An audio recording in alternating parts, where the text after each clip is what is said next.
Ali Kuala Kubu Baru.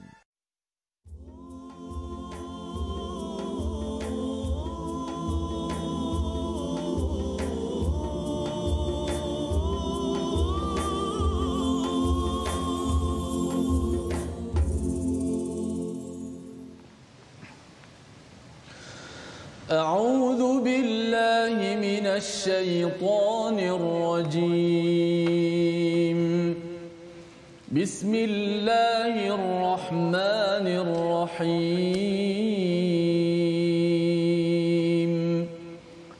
الحمد لله رب العالمين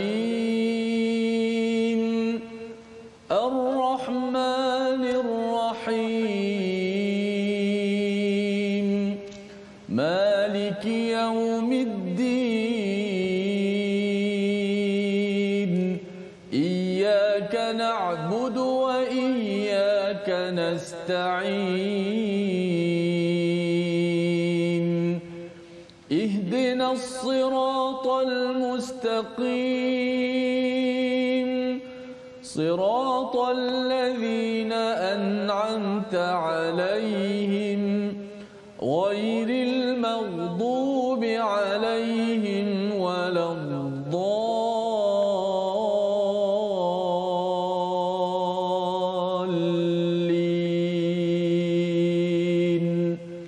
آمين. Assalamualaikum warahmatullahi wabarakatuh. Alhamdulillah wassalatu wassalamu ala Rasulillah wa ala alihi wa man wala syada la ilaha illallah syadana Muhammadan abduhu wa rasuluhu. Allahumma salli ala sayidina Muhammad wa ala alihi wa sahbihi ajma'in. Amma ba'du. Apa khabar tuan-tuan dan puan yang dirahmati Allah sekalian? Kita bersyukur pada Allah Subhanahu Wa Taala untuk sama-sama kita diberi ruang pada hari ini menyelusuri hidayah daripada Allah Subhanahu Wa Taala dalam My Quran Time, baca faham amal dalam sesi ulang kaji pada halaman 318 hingga 323. Dan pada hari ini bertuah kita bersama dengan tokoh ilmuan untuk sama-sama kita mengulang kaji 6 halaman ini. Bersama kita Al-Fadil Ustaz Said Shahrizan. Apa khabar Ustaz? Apa khabar? Alhamdulillah Ustaz. Alhamdulillah. Sihat, alhamdulillah. Ya, alhamdulillah. Dan bersama Ustaz Tirmizi, apa khabar Ustaz? Alhamdulillah baik, Alhamdulillah. Ya, dalam sibuk kita dah boleh merentas negara ini. Bagi tuan-tuan yang berada di depan kaca TV ya, di Facebook masih lagi setia bersama, kita ucapkan tahniah dan terima kasih ya. Terus kita doakan tuan-tuan thabat dan istiqamah bersama Al-Quran di mana jua. Dan kalau dah sampai di kampung ya, mungkin dah makan tengah hari dan sebagainya, boleh sama-sama kongsikan ya program ini, kongsikan mungkin isinya kalau tak sempat tengok sampai habis pun 1-2 poin bersama dengan ahli keluarga kita.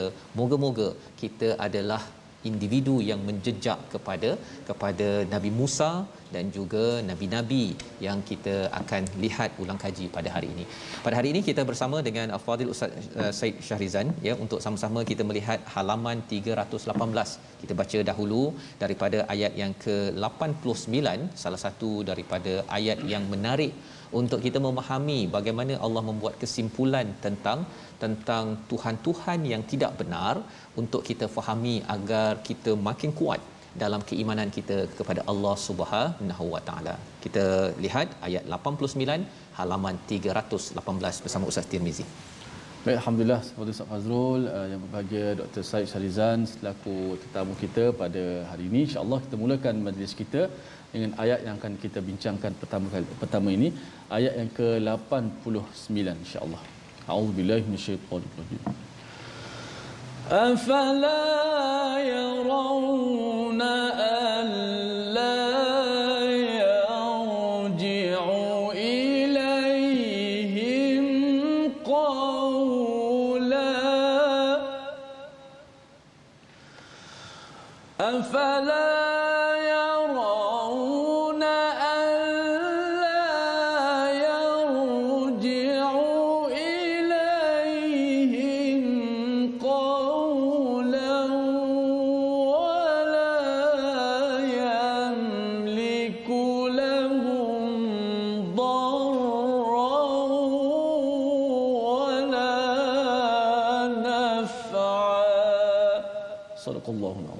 Surah Al-Azim ayat 89, maka tidakkah mereka perhatikan bahawa patung anak lembu itu tidak dapat memberi jawapan kepada mereka dan tidak berkuasa menolak kemudaratan maupun mendatangkan manfaat kepada mereka. Ini adalah ulang kaji daripada kisah Nabi Musa bersama kaumnya. Ada seorang bernama As-Samiri, ya Ustaz, dan As-Samiri ini kira tokoh ajaran sesat ni, ya, ketua ajaran sesat.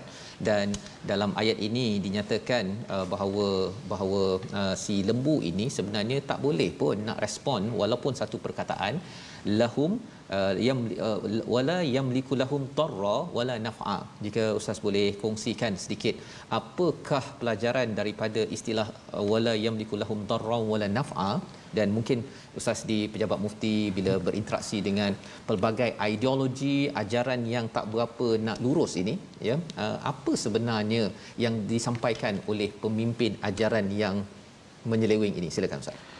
Baik, bismillahirrahmanirrahim. Assalamualaikum warahmatullahi wabarakatuh. Alhamdulillah wassalatu wassalamu ala Rasulillah wa ala alihi wa sahbihi wa man walah wa man tabi'ahum ila yaumil qiyamah, amma ba'd. Terima kasih nak saya ucapkan kepada sahabat saya Ustaz Fazrul Fahmi, begitu juga Al-Fadil Ustaz Al-Muqri, Ustaz Tirmizi, atas peluang yang diberikan kepada saya pada hari ini. Dan berbalik kepada soalan apakah maksud ayat di sebalik kata-kata ataupun firman Allah Subhanahu Wa Taala, yang mana apa yang disampaikan oleh Nabi Musa kepada umatnya bahawa ajaran sesat ni tak betul. Yang mana ajakan Samiri itu mengajak manusia ataupun kaum Nabi Musa agar menyembah patung berhala yang diperbuat daripada emas. Sehingga kan dalam riwayat lembu tu boleh keluar suara. Sampai kaum ataupun majoriti kaum Nabi Musa tu terpengaruh. Konon patung tu dia boleh keluar suara seolah-olah dia hidup. Sedangkan kalau kita lihat dalam riwayat-riwayat Israiliyat yang masih boleh diterima, yang dimasukkan suara keluar tu sebab ada saluran angin keluar. Tiupan angin tu masuk dalam mungkin daripada belakang patung itu, kemudian dia salur keluar mengeluarkan suara. Dia bukan bermakna dia hidup. Ya. Dan ayat ini menjelaskan bahawa wala yamliku lahum darra wala naf'a. Maksudnya patung tu tak boleh buat apa-apa. Ya. Tidak boleh memberi kemudaratan dan tidak boleh memberi manfaat. Kemudaratan pun tak boleh nak bagi dan tak boleh apatah lagi manfaat memang tidak dapat nak dilakukan, nak memberi kesan kepada umat. Bahkan yang pencipta patung itulah yang mampu untuk memberi kemudaratan dan memberi manfaat kepada patung tu. Dia boleh musnahkan dan dia boleh hancurkan dan dia boleh cantikkan dan dia boleh gilapkan emas tu. Ya. Dan yang menarik, ya, yang boleh kita rungkaikan di sebalik ketelitian firman Allah tu, kenapa Allah sebut darran wala naf'an? Kenapa Allah sebut tidak memberi kemudaratan dan tidak memberi manfaat? Kenapa? Ada rahsia sebalik Allah mendahulukan perkataan mudarat berbanding manfaat. Ya. Dan ini kalau kita lihat dalam kaedah usul fiqh ada menyebut darul mafasid muqaddam ala jalbil masalih. Dalam kaedah sekiranya kita menghadapi sesuatu bertembung antara kebaikan dan keburukan, mana yang patut didahulukan? Kita nak bawa kebaikan ataupun kita nak hindari keburukan dahulu? So kaedah usul fiqh menjelaskan kalau bertembung antara kebaikan dan keburukan, maka hindari keburukan dahulu. Jangan kita bawa kebaikan. Seolah-olah kaedah ni kata kalau kita nak bawa kebaikan, ya, dan kita terima keburukan, dia tidak menjadi apa-apa manfaat, malah lagi teruk. Lebih baik tak dapat manfaat tapi kita buang kemudaratan, at least kesusahan dan kepayahan itu tidak melarat dan tidak menjadi lebih mudarat. Jadi sebab itulah kita nak ambil satu analogi ataupun satu simpulan contoh yang boleh kita ambil. Katakanlah kita ada makanan, ada offer makanan yang sangat lazat, makanan yang paling mahal, ya, makanan yang beef stick apa semua, yang ada chef tu dia campak garam macam ni. Dia punya satu potongan tu dah makan berapa ratus dolar, boleh mencapai ribuan. Macam tu saja. Masak macam tu tak tahulah macam mana boleh jadi mahal. Kita dapat offer free, tapi dalam masa yang sama kita tak sihat. Kan? Jadi kita tak sihat, kemudaratan. Kebaikan dapat makan beef stick yang sangat sedap. So bila ada kemudaratan pada kita tu, beef stick yang free tu yang mahal pun tak bermanfaat langsung. Tak bermanfaat. So kena pulihkan dulu demam tu dulu, dah baik demam tu dulu, ada selera makan, barulah kita dapat ambil manfaat tu. Jadi kita nampak ketelitian yang disebutkan dalam Al-Quran ini bahawa inilah kalau mudarat tak dapat datang, apatah lagi kebaikan. Dan menunjukkan bahawa sama sekali segala ketentuan, segala sebab yang berlaku dekat dunia ini adalah dengan izin Allah. Dengan kalau ada berlaku sebab dekat dunia ni, contoh ubat menyembuhkan, vaksin sebagai prevention, itu semua izin Allah Subhanahu Wa Taala. Bukanlah ubat itu, bukanlah apa, cuma dengan izin Allah dia menjadi sebab sahaja. Sebab. So apatah lagi patung macam ni tidak ada manfaat langsung. Tidak ada keizinan Allah Subhanahu Wa Taala untuk dijadikan Tuhan, apatah lagi disembah oleh umat manusia itu sendiri. Baik, terima kasih ucapkan pada Ustaz Said menjelaskan ya tentang istilah wala yamliku lahum darran wala naf'a. Rupanya satu sudut akidahnya, tapi sudut fiqh pun menjauhkan daripada mudarat itu lebih utama ya, daripada kita mendapatkan maslahah bagi sesuatu perkara. Dan bila bercakap tadi menjauhi mudarat Ustaz ya, kalau orang dia rasakan mudarat itu ya, dia teka-teka je ada mudarat kan, jadi dia kata saya jauhilah pasal takut mudarat. Kalau saya ambil ubat ke, saya ambil vaksin ke, dia takut ada mudarat. Macam mana pula proses berfikir yang dibawakan dalam Al-Quran ini agar dia masih lagi ada elemen berusaha, bertawakal, tapi dalam masa sama tak nak mudarat itu masuk ke dalam diri sendiri. Silakan. Baik. Ini ramai yang salah faham ya tentang sangkaan mudarat tu, yang kes yang terbaru ni masih lagi ada di kalangan masyarakat kita ya. Kalau kita tengok jumlah kedatangan jemaah terutama solat Jumaat, dia tak, ialah memang ada masih had lagi, cuma wilayah persekutuan dia had, tidak ada had tertentu, cuma memenuhi ruang legal kapasiti penuh masjid. Betul. Ya, tapi hakikatnya memang ada masih lagi yang tak nak datang dengan alasan takut. Ya. Alasan takut. Ya. Jadi memang dalam fiqh tu boleh tak datang berjemaah hatta solat Jumaat sekalipun disebabkan kemudaratan ada. Tetapi kemudaratan yang boleh dijangka kena pada kita dengan keadaan ghalabatul zan. Zan yang kuat. Zon yang kuat. Ya, subutul zan. Ya. Ini penting Itu subutul zan. Yalah. Ya. Tapi kalau sangkaan macam Ustaz Fazrul sebut tadi, sangkaan saja. Sangkaan tidak dikuatkan dengan elemen qarinah-qarinah yang kuat. Contoh sekarang ni tak perlu takut lagi. Pasal apa? Sebab kita sendiri dah ambil vaksin dah. Insya-Allah dengan izin Allah, paling teruk pun kena juga, tak adalah sampai stage 4, stage 5. Insya-Allah semua dengan izin Allah. Nanti kita kata kita menuhankan vaksin pula. Betul. Tidak. Ya, dan kemudian pula yang datang-datang tu masuk masjid pun kena 2 dos juga. Jadi dan tambahan lagi kita duduk dalam masjid pakai mask. Ya. Dan tambahan lagi kita pun masuk dalam masjid penjarakan fizikal. Masih lagi. Maka kemudaratan yang ada ataupun kebarangkalian menghinggapi badan kita tu sangat-sangat minimum. Ya, jadi sangkaan kita berlakunya besar mudaratan itu adalah sangkaan semata-mata, dia tidak sampai sangkaan yang berat boleh membawa kepada keyakinan. So macam ni keyakinan tidak boleh diguna pakai kecuali seperti mana perimeter yang kita sebutkan tadi. Mungkin kalau awal-awal dulu masa tak ada 24 tak ada vaksin, 24 juta ribu satu hari itu mungkin kita kata lepas tu kita pun ada penyakit yang boleh mendedahkan risiko lebih mudah untuk dijangkiti virus COVID-19. Itu agak rasional dan boleh diterima dari segi sudut hukum fiqahnya. Baik, jadi ini cara berfikir yang menarik sebenarnya ya. Ayat 89 ini ringkas sahaja tetapi membina cara berfikir bagi umat Islam terutamanya bila berinteraksi dengan wahyu Allah Subhanahu Wa Taala. Ada elemen akidah, memang Allah lah yang boleh memberi mudarat dan manfaat. Jangan takut selain daripada Allah SWT ya. Tapi dalam masa yang sama ialah dengan cara berfikir fiqh ataupun kefahaman yang mendalam itu, maka kita tahu bahawa usaha-usaha yang dibuat itu akan mengurangkan mudarat yang ada. Hakikatnya masih lagi Allah SWT, dan semua apa yang kita buat itu harapnya adalah sesuatu yang Allah akan bantu dalam kehidupan kita sendiri. Jadi ini adalah peristiwa kumpulan Bani Israel yang terpengaruh dengan cara fikir salah oleh pemimpin ajaran sesat As-Samiri. Dan apa kesannya bila Nabi Musa balik, maka As-Samiri ini pada ayat yang ke-97 di apa yang dinyatakan oleh Nabi Musa la misas. Kita baca ayat 97 untuk kita memahami apa kaitan ayat ini dalam hidup kita sekarang ini, terutamanya kalau kita berdepan dengan pembawa ajaran-ajaran, ideologi-ideologi yang tidak benar.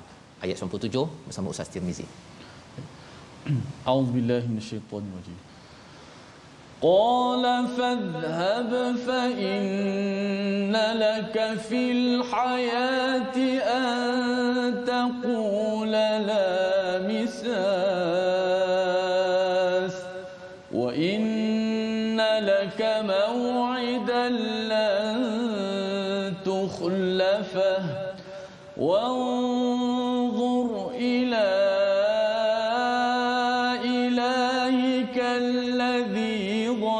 عليه عاكفا لنحرقنه ثم لننسفنه في اليم نسفا صدق الله العظيم. Surah Al-Azim ayat 97, dia Nabi Musa berkata, pergilah engkau, sesungguhnya di dalam kehidupan dunia ini engkau hanya dapat mengatakan janganlah menyentuh aku, dan engkau pasti mendapat hukuman yang telah dijanjikan di akhirat yang tidak akan dapat engkau hindari, dan lihatlah Tuhanmu itu yang engkau tetap menyembahnya, kami pasti akan membakarnya, kemudian sesungguhnya kami akan menghamburkan abunya ke dalam laut lalu berserakan. Ini adalah respon daripada Nabi Musa pasal yang As-Samiri ini, dia datang dengan hujah-hujah dengan pelbagai alasannya, dan dia rasakan bahawa dia betul, ya, dan kesannya selepas itu dinyatakan pergilah engkau, sesungguhnya di dalam kehidupan dunia ini engkau hanya dapat mengatakan janganlah menyentuh aku. Apa maksud la misas? Silakan Ustaz. Baik, bismillahirrahmanirrahim. Terima kasih Ustaz. La misas ni maksudnya jangan menyentuh aku ni, kalau kita buka dalam kitab tafsir dia kata la tukhalitni, jangan campuri aku, jangan duduk dekat aku, dan jangan bersama-sama dengan aku. Jadi menarik kalau kita buka dalam sebahagian kitab tafsir, la misas ini kenapa dia tak gunakan la khilat, la mukhalatah, kenapa dia gunakan la misas? Ya. Maksudnya misas ni kau jangan sentuh aku dan aku tak sentuh kau. Okey. Jadi apakah rahsia di sebalik la misas? Allah gunakan perkataan ini, ya, menunjukkan bahawa apabila kita berada dengan orang yang sesat, kita berada dengan golongan ahli-ahli bid'ah ni, kita jangan bercampur sama sekali, tidak ada berinteraksi. Dan bab kata orang la misas ini bermakna jangan mencampuri dari sudut mubalaghah. Mubalaghah yang tidak ada kompromi dalam hal ini, kita sehingga kita nak mencampuri. Maksudnya kamu sesat, kamu tidak ada atas jalan yang benar yang diredai oleh Allah Subhanahu Wa Taala, kau jangan campur aku. Campur yang jadi memang jangan dekat, dan jangan nak duduk rapat, dan jangan bercakap jauh macam tu. So di sini gambaran kalau kita buka sebahagian bagaimana ulama mentafsirkan ayat ini, penting sebagai ajaran kepada kita bahawa tahzir kita sebagai orang yang beriman pada Allah, berada di jalan Allah, maka Allah bagi amaran kita tak boleh, sangat bahaya kalau kita mencampuri ahli-ahli bid'ah ini ataupun orang-orang sesat. Dalam erti kata kita nak bercampur dengan dia dan kita cuba nak menyelami dia. Zaman sekarang ni kalau kita nak berdakwah itu lain cerita. Berdakwah, berdebat, kita nak jatuhkan hujah, itu tak ada masalah. Tapi maksudnya kita untuk berkompromi, duduk sama-sama dengan mereka, maka Allah kata la misasa. Ibarah yang dia sebut dekat sini seolah-olah jangan ada kompromi. Sebab tu ada yang menteri agama kita pada sekarang ni, dia kata dia tidak mengiktiraf gender yang ketiga dekat Malaysia ni. Ya, sebab apa? Ada suara-suara mengatakan golongan transgender ni perlu diberi hak yang sama rata, pekerjaan yang sama. Kalau dia nak jadi cikgu pun boleh jadi cikgu juga. Lelaki berkataran perempuan ajar anak-anak kita. Ya, tapi dalam Al-Quran Allah dah bagi dah orang macam ni tak boleh dicampuri. Tak boleh diletakkan apatah lagi nak mendidik anak-anak kita tu. Sebab apa? Pengaruh dia. Ya, pengaruh dia. La misasa, jangan sama sekali campur. Jangan duduk sama-sama. Ya, begitu juga kata Nabi Musa, kalau Sami dia datang dekat, duduk berdebat, Nabi Musa tidak akan terpengaruh sebab Nabi Musa maksum dan dia memang orang berhebat, cakap dan apa. Tapi di sebalik itu akan beri kesan pada pengikutnya yang beriman pada Allah Subhanahu Wa Taala. Takut pencampuran itu akan memberi satu kesan dan pengaruh negatif yang sangat menakutkan. yang lebih menakutkan sehingga boleh mengganggu akidah itu sendiri. Ya. Jadi petanda daripada ayat ini bahawa kita nak kononnya berkompromi, nak kita menyelami hatinya, ya, kita sama-sama duduk sama dia, ini atas dasar kita ni hak asasi manusia, itu satu benda yang tidak benar sebenarnya. Kita bagi tempat pada yang sesuai. Ya, kalau dia nak hidup, hidup macam biasa, tapi ada landasan-landasan yang telah dibenarkan. Jangan semua dia nak dapat kita boleh dapat. Sebab apa? Dia tergolong daripada golongan yang jauh daripada landasan yang sebenar. Kalau dicampur kepada masyarakat, dia boleh menjadi rosak. Seperti mana Nabi Musa AS menyisihkan Samiri, yang kenapa? Sebab dia merosakkan akidah umat Islam ketika itu. Jadi itu yang kita boleh fahamlah. Ya, sebab sedikit Allah ucapkan pada Ustaz Said ya, untuk kita memahami dengan lebih jelas sebenarnya daripada kisah Nabi Musa ya. Sudah tentu kisah Nabi Musa ini ada banyak sudut Ustaz ya, dalam surah Taha, dalam surah Al-Qasas, nanti kita akan lihat. Tetapi dalam surah Taha ini ada satu pelajaran yang kita dapat sebentar tadi, betapa pentingnya menjaga iman Ustaz ya. Menjaga iman, dan sebagai seorang ketua Nabi Musa, sebagai seorang ketua perlu menjaga iman kepada ahli kaumnya ya, agar tidak mudah diseleweng oleh As-Samiri. Dan ini adalah peranan bagi ketua, bagi pemimpin untuk sama-sama menjaga, jangan bagi sangat peluang kepada orang-orang yang boleh menyelewengkan akidah, kefahaman manusia kepada jalan yang benar. Dan pada halaman 319 kita ingin bergerak ya. Pada halaman ini kita nak baca pada ayat yang ke-100 dan 101 ya. Ada dua istilah bila Allah mengingatkan kepada kita jangan sampai kita berpaling daripada peringatan daripada Allah Subhanahu Wa Taala. Ada istilah wizra dan juga himla. Kita baca sama-sama ayat 100 dan 101 ini untuk kita memahami apa maksud dua perkataan ini, agar kita berhati-hati dalam melihat kebenaran. Ada orang yang bila tahu kebenaran tak ikut pada apa yang dia inginkan, dia kata tak nak dengarlah saya, kan, give up, saya nak dengar, kan. Padahal ia adalah satu peringatan yang kita tengok sama-sama dahulu, ayat 100, ayat 101. Silakan Ustaz Tayyib. Baik. A'udzubillahi minasyaitonir rajim. Man a'rada 'anhu fa innahu yahmilu yawmal qiyamati wizran khalidina fihi wa sa'a lahum yawmal qiyamati himla. Surah Al-Azim ayat 100 dan 101. Barang siapa berpaling daripada Al-Quran, maka sesungguhnya dia akan memikul beban yang berat dosa pada hari kiamat. Mereka kekal di dalam keadaan itu, dan sesungguhnya buruk beban dosa itu bagi mereka pada hari kiamat. Jadi ayat ini bercakap tentang a'rada yang telah pun kita lihat pada ayat yang sebelum ini ya, bila Allah menyatakan tentang bagaimana mereka yang melawan ataupun degil ya. Dan bercakap tentang berpaling ini Ustaz ya, kita melihat bahawa ada orang yang kata dia tak baca Quran, ataupun dia kalau baca Quran tu dia dengar daripada sumber tertentu sahaja, ataupun memang langsung tak dengar. Apa maksud a'rada ini? Kita berehat sebentar. Selepas rehat nanti kita akan mengikuti apa sifat, adakah memilih-milih apa yang kita nak dengar itu digelar a'rada ataupun sebaliknya. My Quran Time, baca faham amal insya-Allah.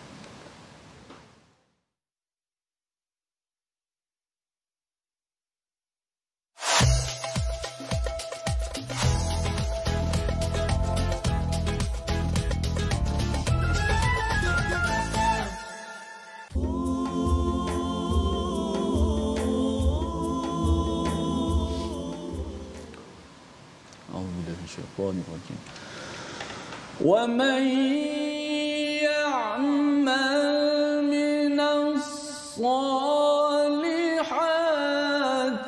وهو مؤمن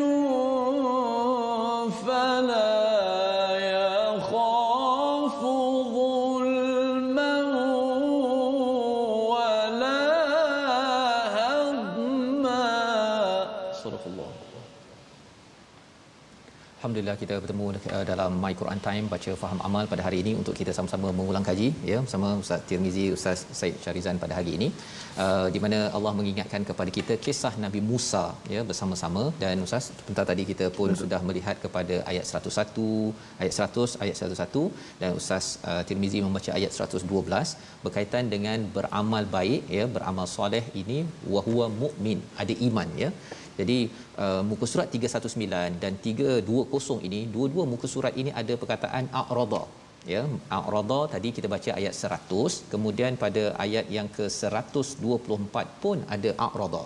Jadi nak ceritanya kesimpulan di hujung surah Taha ini menekankan a'rada ini perlu berhati-hati untuk kita menjadi orang beriman. Tapi apa maksud a'rada ini sebenarnya, agar tak naklah jadi macam As-Samiri, Bani Israel kira sepatutnya dia beriman dah ni tapi tersesat. Silakan Ustaz. Baik, alhamdulillah wassalatu wassalamu ala Rasulillah wa ala alihi wasahbihi man wala. Ayat ke-100 daripada surah Taha ini Allah membayangkan golongan yang berpaling daripada al-Quran. Faman a'rada anhu, ataupun berpaling daripada ajaran agama Allah Subhanahu wa taala, sebab Al-Quran itu represent kepada panduan agama Islam itu sendiri yang dibawa oleh baginda sallallahu alaihi wasallam.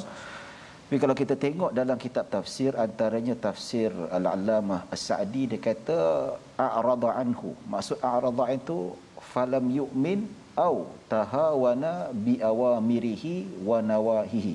Maksudnya a'rada, berpaling ni kalau diterjemahkan dalam bahasa Melayu dia ada dua makna. Sama ada maknanya tidak beriman pada Al-Quran sama sekali, ini golongan kufur, ataupun yang masih beriman tetapi mengambil mudah terhadap perintah-perintah kewajipan dalam Al-Quran dan larangan-larangannya. Jadi ini satu perkara yang Allah bagi amaran kepada manusia. Dia kata bahawa golongan macam ni sama ada dia tak beriman sama sekali, ataupun beriman separuh-separuh, ataupun masih beriman tapi tak nak ikut ajaran Al-Quran, menentang ajaran Al-Quran, maka fa innahu yahmilu yaumal qiyamati wizra. Dia akan menanggung dosa yang sangat besar. Kalau kufur itu dia menanggung dosa yang sangat besar sehingga Allah tak akan ampunkan dosa dia selama-lama dalam neraka. Dan yang masih beriman, yang masih ada sisipan iman dalam hatinya tetapi menolak hukum Allah, memperlekehkan hukum Allah Subhanahu wa taala, tidak taat pada perintah Al-Quran, maka dia menanggung dosa yang sangat besar, akibatnya sangat besar, azab yang sangat-sangat pedih. Itu yang ditekankan oleh Allah Subhanahu wa taala. Jadi bila kita sebut a'rada ini bukan Samiri saja. Samiri dia memang tolak ajaran Allah, memang tolak terus. Dia ajak orang supaya sembah berhala. Ini kufur ya. Tapi dalam keimanan di kalangan orang Islam pun boleh termasuk dalam hal ni. Contoh, dia masih Islam tapi menolak perintah-perintah Allah. Allah kata suruh sembahyang, Allah suruh berpuasa, Allah suruh bayar zakat, dia tak buat zakat. Dia tak indahkan, ya. Ataupun dia beriman separuh-separuh, ya. Bab sembahyang dia taat sembahyang, tapi bab zakat alamak mahal sangat, aku businessman, kena bayar zakat 2.5%. Equivalent dengan keuntungan saya 300,000. Oh, tak nak bayar. Ini beriman separuh-separuh juga termasuk dalam bebanan yang Allah ceritakan pada ayat 110. Jadi satu kecaman yang Allah berikan, afatu'minuna bi ba'dil kitabi wa takfuruna bi ba'd. Sama perangai golongan Bani Israel yang menolak, ataupun golongan Yahudi yang beriman separuh-separuh dan tolak separuh-separuh ikut suka hati. Ya, jadi secara konklusinya a'rada di sini sama ada dia kufur sepenuhnya daripada agama Allah ataupun dia mengingkari sebahagian daripada hukum-hukum Allah. Itu juga termasuk dalam bebanan tanggungan dosa yang sangat besar dan akibat azab yang sangat dahsyat dekat akhirat nanti. Wallahu a'lam. Terima kasih diucapkan pada Ustaz Said Syarizan menjelaskan tentang istilah a'rada ini, ya, satu kepada memang jelas kufur Ustaz, ya, tetapi yang mengambil separuh-separuh ataupun pilih-pilih, ya, pilih-pilih ini juga berpaling. Yang kita harapkan dengan kita melihat satu demi satu halaman Al-Quran ini, ya, kadang-kadang ada perkara yang memang kena smash Ustaz, ya. Dalam Quran ni memang setiap halaman tu, pengalaman Ustaz Tirmizi Ustaz, ya, kita bila kita tadabbur, kita baca ni kena smash sesaja kan, ya, tetapi jangan berpaling kerana apa? Kerana kalau katakan mungkinlah perkataan daripada pentadabbur mungkin ada salah kan, tetapi perkataan daripada Quran tak ada salah. Jadi kalau ada di kalangan yang kata bahawa saya tak setuju dengan Ustaz A, okey, pergi cari semua sumber-sumber ilmu ya untuk memastikan ayat ini diangkat. Jangan pula malas saya nak dengar Quran, asyik kena smash aja contohnya lah kan. Macam mana Ustaz komen tentang memilih-milih ustaz ataupun memilih-milih isi ceramah dalam memahami al-Quran ini? Ya, ini lebih kepada selera masing-masing lah. Ya, bila kita kata dia memilih ustaz, dia memilih ilmu ni, boleh kita katakan mungkin dari segi sudut satu budaya yang kurang baik. Ya, tapi kadang-kadang manusia ni dia terpengaruh dengan selera dan kehendak dia masing-masing. Pertama, dia memilih ustaz sebab ustaz tu ceramah bagus. Contoh macam dibandingkan Ustaz Fazrul. Ustaz Fazrul ceramah dia sedap, orang suka. Tapi bila ustaz lain pula tak nak dengar. Ya, jadi satu sifat yang perlu kita buang, ustaz yang kurang menarik penyampaiannya, tapi di situ kita tak nafikan ada pengisian yang bagus boleh kita ambil. Ya, dan ada juga yang memilih ustaz sebab dia kata kalau aku dengar Ustaz Said ni dia smash yang banyak. Ya. Kalau Ustaz Tirmizi lembut aja, cerita baik-baik dia kata. Jadi pendekatan smash dan lembut ni kena ada sebenarnya. Ya, mungkin ustaz tu keterampilan cara penyampaiannya berbeza, ya. Satu lagi kita perlu juga ustaz yang smash supaya hati kita kena smash. Kalau duk lembut saja ya, kalau dalam keadaan kita duk manja-manja sangat tak boleh juga. Macam Ustaz Fazrul, Ustaz Tirmizi, macam mana kita didik anak kita? Manja perlu manja, tapi sometimes kena tegas sikit. Manja pujuk, sometimes kena ada suara agak tinggi sikit. Dia nampak sedap, oh salah dia buat ni.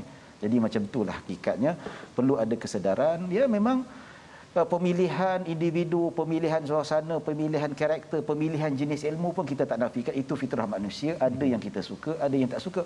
Ya, macam kita ni lepasan pengajian Islam, ada yang minat usuluddin, ada yang minat syariah, ada yang minat tafsir, ya, ada yang minat hadis. Itu tak nafikan. Tetapi untuk perkembangan spiritual kita yang baik, terutama untuk kita tambahkan lagi iman kita, amalan kita, maka kita kena ambil semua sekali. Duk belajar fiqh saja tapi akidah tak diperdalami, tak bagus juga. Ya, kita belajar hadis, tafsir al-Quran kita tak belajar pun, tak faham kalamullah pun tak bagus juga. Maka perlu diseimbangkan dengan sebaik mungkin. Wallahu a'lam. Baik, terima kasih ucapkan pada Ustaz Said sebagai satu nasihat penting. Ya, kalau zaman Nabi Musa ni ada Nabi Harun. Nabi Harun cakap Bani Israel tak layan. Kan? Tapi Nabi Musa pasal dia ni sikit, pada waktu itu mereka layan. Jadi yang penting kita mensikapi kepada wahyu ini sebagai perkara penting, dan bercakap tentang menyeru anak, ya, menyeru ahli keluarga. Kita ada satu kesimpulan pada ayat 132 yang penting untuk kita tutup surah Taha ini. Mari sama-sama kita baca dan kita ambil buah simpul daripada surah yang hebat ini bersama Ustaz Tirmizi. Ayat 132. 132. A'udzubillahi minasyaitonir rajim. وَأْمُرْ أَهْلَكَ بِالصَّلَاةِ وَاصْطَبِرْ عَلَيْهَا لَا نَسْأَلُكَ رِزْقًا نَحْنُ نَرْزُقُكَ وَالْعَاقِبَةُ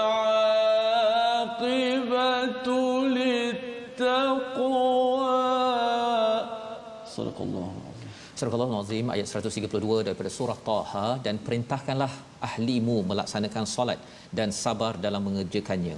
Kami tidak meminta rezeki kepadamu, kamilah yang memberi rezeki kepadamu, dan akibat yang baik di akhirat adalah bagi orang yang bertakwa. Jika lihat pada terjemahan di sini Ustaz ya, diletakkan perintahkan kepada keluargamu, keluargamu bukan ahlimu ya, dalam Quran Al-Andalus ini. Jadi mungkin terjemahan ini tepat ataupun tidak tepat. Kalau boleh Ustaz mencerahkan, perintah ini untuk siapa? Adakah ahli keluarga saja? Kalau saya ada syarikat ke, saya sebagai pemimpin negeri, tak kisah, tak payah kisah pasal solat ahli negeri, atau macam mana sebenarnya? Silakan. Baik, bila sebut tentang ahlaka wa'mur ahlaka ni, kalau ikut asasnya ahli keluarga, tapi tidak menjadi masalah kalau kita nak tafsirkan, iaitu tanggungjawab kita memerintah agar taat pada Allah ni bukan hanya pada ahli keluarga, boleh dibesarkan kepada mungkin sanak saudara, sahabat handai, ataupun mana-mana individu di bawah penguasaan kita seperti organisasi. Cuma yang ditekankan kenapa dia kata ahlaka dekat sini sebagai seorang pemimpin, Nabi Musa dia kena pastikan ahli keluarga kena betul dahulu. Ahli keluarga kena betul dulu, kemudian disusuli dengan pemimpin rakyat jelata dan sebagainya. Ini kita nampak indikator yang Allah nak bagi tahu pada kita. Kenapa dia tak kata wa'mur qaumaka, tapi dia kata wa'mur ahlaka, seolah-olah nak kata kamu sebagai pemimpin didik keluarga anak kamu semua di sini, anak isteri kamu supaya taat pada Allah. Kemudian disusuli dengan ahli kaum yang ni. Macam juga Nabi SAW 3 tahun sebelum 3 tahun dekat Mekah tu, permulaannya memang ahli keluarga dahulu. Kemudian sahabat handai, jiran tetangga, dan selepas itu barulah secara terang-terangan selama 13 tahun dekat Mekah. Ya, 10 tahun secara 3 tahun secara tersembunyi dan 10 tahun secara terang-terangan untuk seluruh kaum Nabi Muhammad SAW ketika itu.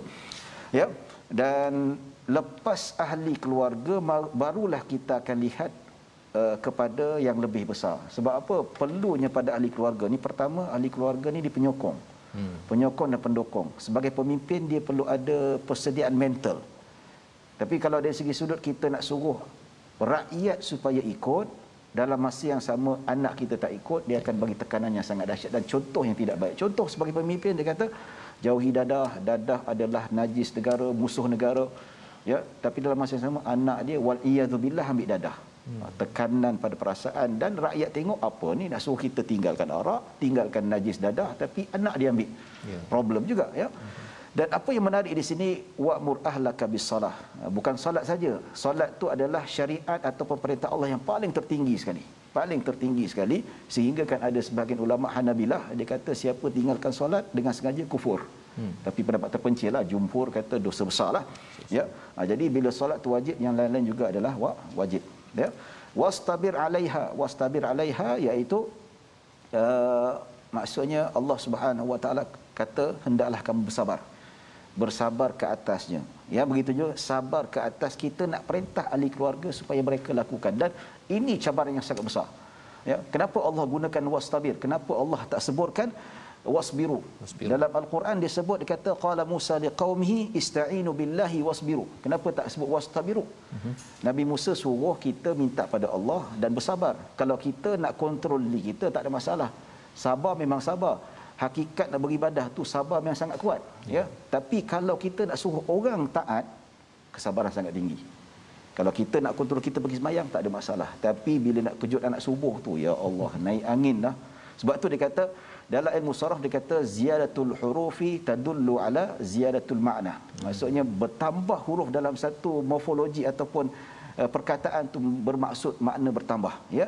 Wasbiru, ya, dia 4 perkataan saja. Wasbir, wastabir, berapa ayat? 1 2 3 4 5 6. Lagi banyak dia punya perkataan, lagi makna besar maknanya. Maksudnya wastabir tu kesabaran yang sangat tinggi bila kita nak perintah anak kita, isteri kita supaya taat pada perintah Allah Subhanahu wa taala. Jadi kita nampak kehalusan bagaimana Allah menggunakan perkataan dan ada rahsia di sebaliknya. Wallahu a'lam. Baik, terima kasih ucapkan pada Ustaz Said berkongsi ya bagaimana seruan untuk ahli keluarga, keutamaannya pada keluarga dulu Ustaz ya. Mula dulu dengan ahli keluarga kita, ambil masa untuk mengejutkan anak, untuk mendirikan solat itu adalah seruan bagaimana untuk kita ini sentiasa membina hubungan dengan Allah Subhanahu Wa Taala, dan itu adalah cara untuk kita menjagalah Ustaz ya segala bab-bab akidah, segala-galanya itu bermula dengan kita menjaga perkara ini sebagai salah satu tiang takwa.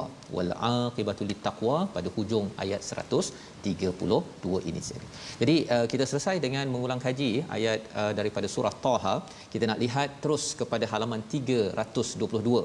Jom kita baca daripada ayat yang ke-10, melihat mengulang kaji balik apakah peranan fungsi Al-Quran Allah nyatakan pada ayat yang ke-10 bersama Ustaz Tirmizi. A'udzubillahi minasyaitanir rajim. Laqad anzalna ilaikum kitaban fihi dhikrukum afala taqilun.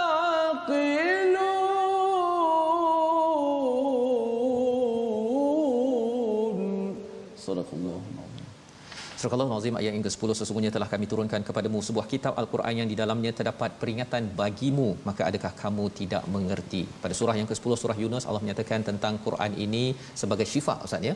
Di sini zikrukum. Kalau boleh Ustaz jelaskan, hujung itu ada pula cakap afala ta'qilun. Ini macam ada kaitan dengan berfikir aras tinggi ataupun guna otak ke? Kan? Silakan Ustaz. Baik, jadi apabila kita tengok dari segi sudut Al-Quran, kenapa Allah namakan zikir? Fa inna nahnu nazzalna dzikra fa inna lahu lahafizun. Sadaqallahul azim, yang mana Allah menyatakan kami turunkan zikir. Zikir di sini maksudnya Al-Quran. Jadi kita kata Al-Quran ada macam-macam gelaran. Yang biasa yang sangat masyhur Al-Quran. Berasal daripada qara'a, membaca, ya. Daripada syifa juga dinamakan Al-Quran. Syifa dari segi sudut spiritual. Hati tak tenang kita baca Al-Quran, insya-Allah dapat disembuhkan. Dan begitu juga sakit zahir juga. Ada sahabat Nabi dia baca Fatihah, dia ruqyah Fatihah dalam satu air, dia bagi orang tu minum yang kena patuk pula, alhamdulillah dengan izin Allah baik. Ya, jadi apabila disebutkan sebagai zikrullah ataupun kalamullah ini yang Allah Subhanahu Wa Taala menyatakan adalah Al-Quran itu berperanan sebagai peringatan, memberi peringatan tentang dunia dan akhirat, tentang kelalaian kita kat dunia ini, jangan ikut sangat kelalaian, ya, kita ingat, sentiasa ingatkan Allah Subhanahu Wa Taala.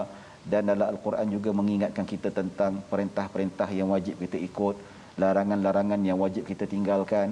Dalam Al-Quran diceritakan tentang peringatan tentang akhlak yang baik, ya, hindari akhlak yang buruk. Ini semua peringatan. Dan begitu juga yang penting dalam Al-Quran Allah selitkan peringatan tentang azab akhirat dan nikmat dekat syurga itu sendiri. Jadi Al-Quran tu zikir. Zikir maksudnya peringatan, penuh dengan peringatan, syarat dengan peringatan yang sangat jitu dan sangat bermakna kalau kita hayati betul-betul. Dan kedua, zikir ini dalam erti kata maksudnya adalah kita mengingati Allah. Dengan membaca Al-Quran kita mengingati Allah. Fadhkuruni azkurukum.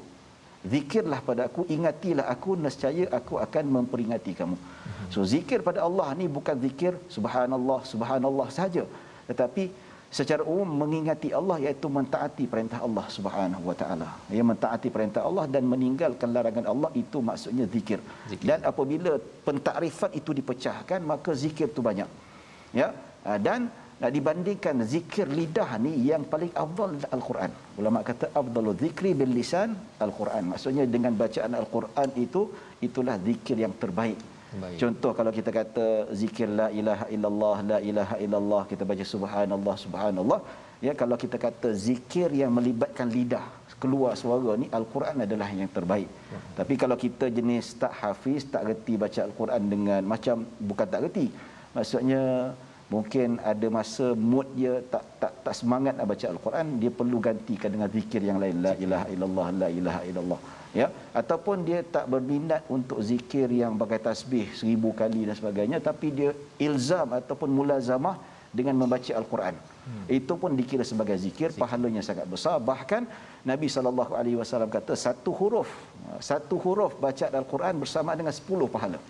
So pahalanya sangat besar. Kalau alif lam mim, Nabi kata 30 pahala. Bukan Nabi kata alif lam mim satu huruf, tapi alif satu huruf, lam satu huruf, mim satu huruf, dia membawa satu makna yang sangat besar.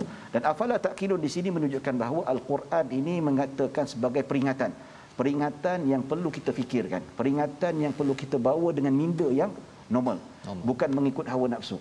Kadang-kadang saya di pejabat mufti, ya, kita melayani soal jawab dekat internet, kita paparkan artikel yang berkaitan dengan isu tertentu, ya, kita akan tengok komen yang banyak sekali orang yang tak puas hati. Dia tak puas hati dengan jawapan kita. Sebab apa dia tak puas hati dengan jawapan kita? Dia nak jawapan ikut dia. Itu jabatan netizen negara. Ya, tapi kita tak boleh ikut macam tu. Sentimen tak boleh. Jadi apa saja kita paparkan berdasarkan hujah, jawapan dan sebagainya, kita kena fikir. Jangan ikut nafsu kita ataupun ikut sentimen kita, ikut akal kita yang waras, insya-Allah kita akan berada di jalan yang benar. Sebab itu Al-Quran kita kena fikir dengan waras, bukan ikut hawa nafsu, kita akan tersasar di jalan yang benar. Wallahu a'lam. Terima kasih ucapkan pada Ustaz Said menjelaskan tentang istilah zikrukum sebentar tadi. Biasanya difahami zikir ini subhanallah, alhamdulillah, betul, tetapi sebenarnya Quran kita baca inilah yang kita jadi zikir bekalan kepada as-saah, ya, bila Allah menyatakan tentang hari kita akan dibalas dengan segala apa amalan kita. Kita berdoa pada Allah Subhanahu taala agar kita sentiasa bersedia ya dengan zikir, dengan mengingati Allah ini. Di hujung ini kita bersama berdoa bersama Ustaz Tirmizi Ali insya-Allah. Silakan Ustaz. Bismillahirrahmanirrahim. Alhamdulillahirabbil alamin wassalatu wassalamu ala asyrafil anbiya'i wal mursalin wa ala alihi wa sahbihi ajma'in. Allahumma ahyina 'alal iman wa tawaffana 'alal iman. واحشرنا بالإيمان يا رب العالمين. اللهم اجعلنا من أهل الإيمان. اللهم اجعلنا من أهل الإيمان ممن بشرتهم بالروح والريحان رب العالمين والحمد لله رب العالمين. Amin ya rabbal alamin. Terima kasih diucapkan pada Ustaz Tirmizi, Ustaz Said Syarizani yang berkongsi banyak permata pada hari ini untuk sama-sama kita menyikapi hidup kita dengan zikir kepada Allah Subhanahu Wa Taala, jauh daripada kefahaman-kefahaman yang menyeleweng yang akan membawa mudarat kepada kita. Inilah yang kita ingin gerakkan dalam tabung gerakan Al-Quran, di mana tuan-tuan boleh menyumbang untuk kita sama-sama meriahkan lagi program-program Al-Quran dengan nilai yang dibawa oleh Al-Quran, bukan dengan hawa nafsu, mengikut hanya pada perasaan. InsyaAllah kita bertemu lagi pada episod baru esok, insyaAllah pada halaman baru untuk sama-sama kita melihat surah Al-Anbiya penuh dengan pencerahan untuk kita sama-sama menuju kepada Tuhan. My Quran Time, baca, faham, amal insyaAllah.